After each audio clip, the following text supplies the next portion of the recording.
কোনো সমাধান না করে, অ্যাটলিস্ট বিচার না করে, মৌলিক সংস্কার না করে সে চলে যায় অথবা নির্বাচনের দিকে যায়, অবিসম্ভাবীভাবে দেশে গৃহযুদ্ধ কিন্তু লাগবে। অতি দ্রুত বিচার, মৌলিক সংস্কার এবং নির্বাচনের দাবিতে আমরা আপনাদের মাধ্যমে আবারও জাতীয় সরকার দাবি করছি। এই জাতীয় সরকার BNP, Jamaat Islami, AB party, ইসলামী আন্দোলন, অধিকার পরিষদ থেকে শুরু করে এনসিপি, অবশ্যই ফ্যাসিবাদ বিরোধী সকল শক্তিকে, রাজনৈতিক শক্তিকে নিয়ে আপনি জাতীয় সরকার করেন।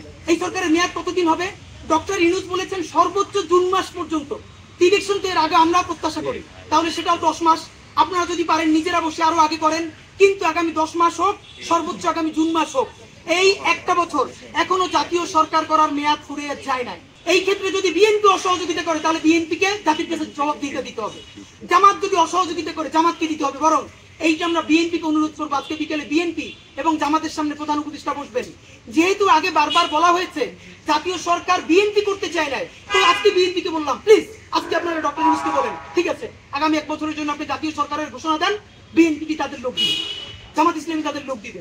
আগামী 1 বছর আমরা তাদের মাধ্যমে এই 3টে কাজ করতে চাই: বিচার, মৌলিক সংস্কার এবং নির্বাচন।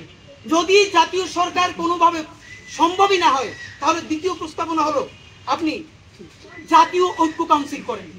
এই জাতীয় ঐক্য কাউন্সিলের প্রধান থাকবেন ডক্টর ইউনূস, আর এখানে সদস্য থাকবেন প্রত্যেক রাজনৈতিক দল থেকে একজন। এটার সাংবিধানিক মর্যাদা হবে ক্যাবিনেট, আমাদের যে মন্ত্রী পরিষদ বা উপদেষ্টা পরিষদ সেটার সমান। তারা মন্ত্রী হবেন না, তারা উপদেষ্টা হবেন না, কিন্তু এই উপদেষ্টা পরিষদের ওয়াচডগ হিসেবে কাজ করবেন। তারা প্রত্যেকটা ব্যাপারে কথা বলতে পারবেন।